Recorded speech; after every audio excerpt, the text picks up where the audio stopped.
Zthing. My fellow Americans, we live in a less certain, less predictable, less unfailing, less unequivocal age.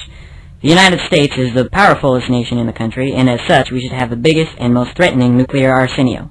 As President, I recently had the opportunity to attend an advanced screening of Pearl Harbor.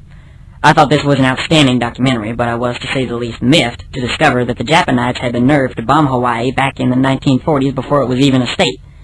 This new information, coupled with all the hubbub that China's been giving me over that dang plane, has convinced me that we need to take stronger measures to protect ourselves from the Asians and all their kung fu harry-carry nonsense. It's time to do away with those old-fashioned anti-ballistic missile treaties that Roosevelt introduced 30 years ago. See, when my daughters were born, the first thing I did to feel safer was go out and buy 2 guns, one for each of them. Logically, if we want the nation to feel safer, we need more missiles. At least 2 for each state, like congressmen. Or is it senators? Whatever. Anyway, I propose that we have these nuclear weapons out in the open as a constant reminder to good citizens and bad enemies everywhere that nobody's going to mess with us no matter how many spy planes they steal. For instance, here is an artist's rendering of the Washington Monument replaced with a 60-megaton nuclear warhead. Real beaut, ain't it? In addition, I did some research on some of the pointiest buildings in the country and had my weapons specialist come up with these design schematics. See, here we got the Chrysler Building,